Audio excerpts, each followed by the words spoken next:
जयराम कुमार महतो आखिरकार 2025 जो एक साल का वक्फा गुजरा, वो एक साल में वो क्या कुछ किए, मैं आप लोगों के सामने पूरा जो उनका काम है वो गिनाने वाला हूं और बताने वाला हूं कि आखिर में जयराम कुमार महतो जो डुमरी के एमएलए हैं वो क्या कुछ काम किए हैं अपने क्षेत्र के लिए या फिर पूरे जो राज्य में जनता है उन सब सारे लोगों के लिए। जो मैनिफेस्टो में उनका था, जो लोगों को आश्वासन दिए थे, लोगों से जो एक ये उम्मीद लगाए हुए थे, और मतलब कुल मिलाकर के देखा जाए तो लोगों को एक आस दिए थे, बताए थे कि हम विधायक बनेंगे, हम सरकार में आएंगे, हम सत्ता में आएंगे तो फिर हम लोगों के लिए ये करेंगे वो करेंगे। कई ऐसे बातें वो करते नजर आए हैं।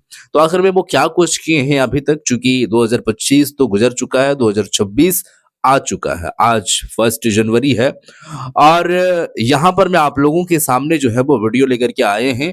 और मैं इस बात को नहीं बताऊंगा, कुड़मी समाज के एक नेता है अनूप कुमार महतो, वो इस बात को जो है वो रखेंगे और वो बताएंगे कि आखिर में जयराम कुमार महतो क्या कुछ किए हैं।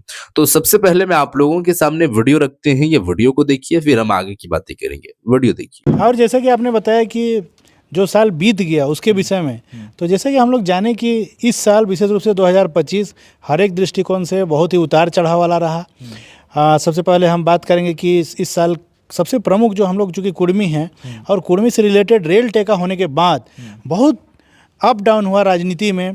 एक और जहां हम लोग देखने को मिला कि एक ऐसा पार्टी JLKM JB केसेस जो पुराना नाम था, बेचारे उनके अध्यक्ष ने अपने पार्टी को दांव पे रख के जाति का समर्थन किया।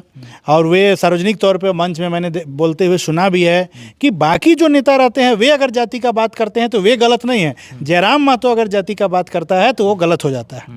तो ये भी कहीं ना कहीं एक तो उतार चढ़ाव रहा, क्योंकि पिछला 1.5-2 साल में जो सबसे ज़्यादा समाज में जो पार्टी सबसे चर्चा में रही वो JLKM ही रही, और राजनीतिक उलटफेर भी की JLKM। तो उस दृष्टिकोण से देखिएगा तो वो कद का नेता आकर विधायक बनने के बाद खुले तौर पे महतो यानी कि कुर्मी के समर्थन में आ गए। तो ये बहुत प्रमुखता रही 2025 में। और जब वे समर्थन में आए तो उनके खिलाफ में जो गोलबंदी हुआ, जिसमें कि जो वे भी सामाजिक कार्यकर्ता ही थे या नेता कहिए, एक ज्योत्सना केरकेटा और निशा भगत, वो उनका पुरजोर विरोध भी किए। तो ये भी चर्चा में रही, क्योंकि जहाँ भी आप देखिएगा सोशल न्यूज़ मतलब सोशल मीडिया में तो यही दोनों रही। लेकिन ये साल के अंत होते होते दोनों का क्या हश्र हुआ, ये भी सोशल मीडिया में आपने देखा होगा कि निशा भगत जो विरोध की वो खुद यह नहीं कर पाई कि हम किसके साइड में रहें। कभी वो महतो का विरोध करती है, कभी वो क्रिश्चियन का विरोध करती है। तो कुल मिला के वो विरोध तो ये लोग किए, लेकिन 2025 के लास्ट होते होते ये लोग पूरी तरीके से साबित हो गए कि ये कन्फ्यूज हैं। ज्योत्सना केरकेटा की बात करें तो ज्योत्सना केरकेटा जब कुर्मियों का विरोध की तो आप हाल का सोशल न्यूज मतलब सोशल मीडिया में अगर आप जाके उठाइएगा तो उन्हीं के कास्ट वाले उनका विरोध करते हैं। और लक्ष्मी नारायण मुंडा या क्या नाम था पता नहीं, वो लोग तो डायरेक्टली वो दोनों के खिलाफ में खड़े हो जाते हैं। तो लेकिन कुर्मी वहीं पे है जहाँ पे वो था, जहाँ पे वो इतने वर्षों से मांग कर रहा है अपना संवैधानिक मांग, उसमें कोई बदलाव नहीं हुए हैं। और बदलाव नहीं हुए हैं उसका असर देखिए कि कुर्मी में कोई प्रभाव नहीं पड़ा और ना पड़ेगा, क्योंकि हम लोगों का मांग जायज़ है। हम लोग जो है नेता बनने के लिए, अपने आप को चमकाने के लिए मांगे नहीं करते हैं। हम लोग जस के तास हैं। सरकार बने तब भी हम लोग मांग रखेंगे, सरकार नहीं बने तब भी मांग रखेंगे, कांग्रेस की सरकार आएगी तब भी मांग रखेंगे, बीजेपी की सरकार आएगी तब भी मांग रखेंगे। और हम लोग का संवैधानिक मांग है, हम लोग दिखावे के लिए मांग नहीं कर रहे हैं। हम लोग का जो कल्चर है, हम लोग का सभ्यता संस्कृति है, जो हम लोग के पास प्रमाण है कि हम लोग पहले आदिवासी थे, और उस प्रमाण के बेसिस पे हम लोग मांग कर रहे हैं। हम लोग दिखने के लिए, पार्टी में चमकने के लिए मांग नहीं कर रहे हैं।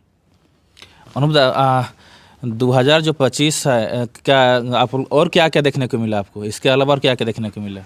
देखिए 2025 में तो बेसिकली जो मैंने मुख्यतः बताया कि यही देखने को मिला। और मेरे लिए 2025 पर्सनली भी बहुत अच्छा रहा, क्योंकि इसी साल नवंबर में मैंने ट्रस्ट बनाया, आदर्श स्वयं सहायता ग्रामीण विकास समूह ट्रस्ट। और उस ट्रस्ट के माध्यम से हम लोग दिसंबर में ही 7 तारीख को दिसंबर में हम लोग कंबल वितरण का कार्यक्रम किए, जिसमें कि लगभग 300 को कंबल भी बांटे, जिसमें हम लोग कांके विधानसभा के विधायक भी शामिल हुए, कांके प्रखंड के प्रमुख भी शामिल हुए, कमल वितरण भी किया। हाल ही में 2-3 दिन पहले वो लोग हम लोग का ऑफिशियल काम के लिए टेबल कुर्सी भी मुहैया कराए, व्यवस्था कराए, उसके लिए धन्यवाद। और कुछ दिन पहले जैसा कि आपने देखा था कि लगभग 10-15 दिन पहले हम लोग अनाथ आश्रम भी गए थे, जो शोभा गाँव में है बुढ़मू प्रखंड के, तो वहाँ जाकर हमने कंबल वितरण किया। आपके माध्यम से, सोशल न्यूज़ के माध्यम से, A to Z social news, ये है ना आपका, सोशल न्यूज़ के माध्यम से हमने सबसे से अपील भी की कि अगर आप समाज सेवी, अगर आप अपने आप को नेता मानते हैं, तो आपको इस ठंड में हर उस गरीब गुरुआ को, निर्धन व्यक्ति को जाकर कंबल देना चाहिए, क्योंकि ऐसे ठंड में अगर आप अपने आप को समाज सेवी मानते हैं और साबित नहीं कीजिएगा तो फिर क्या फ़ायदा आपका समाज सेवा करने का। मतलब वोट देना, वोट लेना अलग मैटर है, लेकिन अगर दूसरा के लिए अपने आप को सब प्रोजेक्ट करता है, लेकिन जब गरीबों को मदद करना होता है तो प्रोजेक्ट नहीं करता है। तो 2025 की बात को मेरे लिए बहुत अच्छा रहा कि हमने 2 बार कंबल भी वितरण किया, और मैं अभी भी आपके मन से ये वादा करता हूँ कि ठंड जब तक जाएगी नहीं, अनूप के पास जो है, जितना है, वो मार्फत से उसी से प्रयास करेगा कि हम कंबल बांटते रहेंगे। अभी ठंडा सीजन अभी हटना बाकी है। जो पंचायत में मन करेगा हमको कि लगेगा कि नहीं यहाँ पे बांटना चाहिए, तो वहाँ पे हम लोग बांटेंगे, हमारी संस्था भी बांटेगी, और मैं प्रयास करूँगा कि अपने स्तर से जो मदद हो सके गरीबों को मदद करूँगा। 2025 में बहुत सारे कुर्मी नेताओं का हत्या भी कर दिया गया, आपके बगल में अनिल टाइगर का भी हत्या कर दिया गया है, उससे लेकर कुछ कहेंगे? बिल्कुल कहेंगे। देखिए, पहले भी आप हमसे बाइट भी लिए हैं, और कैसा अजीब प्रशासन है, हमको खुद ही नहीं समझ में आता है कभी कभी कि कोई अनिल टाइगर का वो है कांके चौक में, देखिएगा कांके चौक में हत्या कर दिया गया था, और उसमें तत्काल एक्शन होता भी नहीं है। और पता नहीं अभी तक जो मुख्य अभियुक्त हैं पकड़ाए हैं कि नहीं पकड़ाए हैं, हमको तो पता नहीं है, लेकिन हमको तो जहाँ तक जानकारी जैसा सुनते हैं कि अभी तक पकड़ाए नहीं है। तो उसमें भी भेदभाव होता है कि अगर कोई कुर्मी नेता को मारा जाता है तो उसमें कोई एक्शन ही नहीं होता है, या एक्शन होता भी है तो फॉर्मेलिटी एक्शन होता है।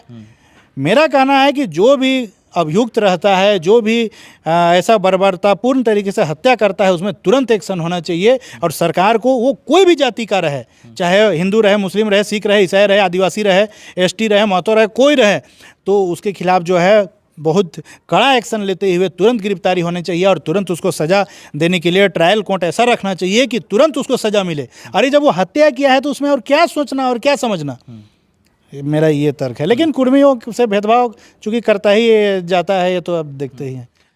तो जी हाँ दोस्तों, वीडियो तो आप लोग देख चुके हैं। अनूप कुमार महतो, इनका साफ साफ तौर से ये कहना है कि जेलकेम पार्टी का जो ये 1 साल का वक्फा रहा है विधायक बनने के बाद, वो पार्टी में काफी सारा जो है वो उतार चढ़ाव देखने को मिला।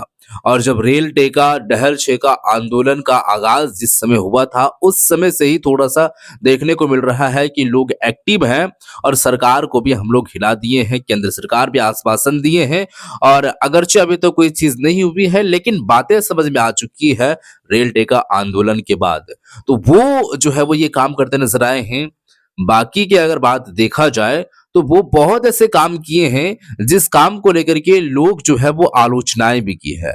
अब वहां पर देखिए कि निशा भगत जो है वो जेलकेम पार्टी में पहले थी, लेकिन अभी उनको निष्कासित कर दिया गया है, वो जेलकेम पार्टी से निकल चुकी है, और अभी वो कोई पार्टी में वर्तमान समय में मेरे ख्याल में ऐसा कोई पार्टी को वो ज्वाइन नहीं किए हैं, लेकिन आदिवासियों के लिए लगातार आवाज वो उठा रही है, जिसके बिना पर ये देखने को मिल रहा है कि कुर्मी के खिलाफ में आवाज बोल रही है, ईसाइयों के खिलाफ में वो आवाजें जो है वो निकालते नजर आ रहे हैं।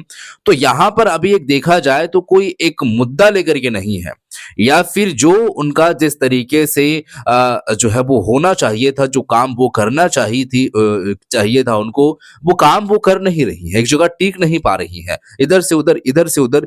यही वजह है कि यहाँ पर जो अगर देखा जाए, निशा भगत वो पार्टी से निकली है, और पार्टी से जब निकल चुकी हैं तो चूंकि उनके पास में कोई मुद्दा नहीं है, तो वो मुद्दा को थोड़ा सा ले रहे हैं और देख रहे हैं, और उस तरीके से जैसे ना क्रिकेटा हो या फिर निशा भगत हो, तो वो सारे लोग जो है एक तरीके से कहा जाए तो अभी आदिवासियों के लिए है, और आदिवासी समाज के लिए ये लगातार बात कर रही हैं, और इस तरीके से है। बाकी जयराम कुमार महतो अगर अपने समाज के लिए कुछ बात बोल दे तो लोगों को बुरा लग जाए, और जो अदर लोग हैं वो अपने समाज के लिए कुछ बोले तो फिर उनके लिए कुछ नहीं होता है। ये भी वो कहते बात नजर आए हैं। बाकी की बात तो आप लोगों ने सुन ही ली है दोस्तों, आखिर में क्या कुछ कहना है। अब ये बात जो आप सुने हैं और जो वीडियो आप लोग देखे हैं, मैं सारी बात तो बताऊंगा ना, चूंकि आप लोग तो वो देख चुके हैं। अब आपसे मैं एक राय लेना चाहूंगा, आप लोगों से एक राय लेना चाहूंगा कि इन सब सारी बातों से आप किस तरीके से सहमति जताते हैं। कमेंट जरूर कीजिएगा। कमेंट आप लोग नहीं करते हैं, जिसके बिना पर देखा जाए तो रिजल्ट नहीं मिल पाता है। मतलब लोग क्या सोच रहे हैं वो मिल नहीं पाता है। तो आप कमेंट जरूर कीजिएगा, वीडियो को लाइक भी कर दीजिएगा और शेयर भी कर दीजिएगा। मिलते हैं एक और नई वीडियो के साथ, तब तक के लिए खुदा।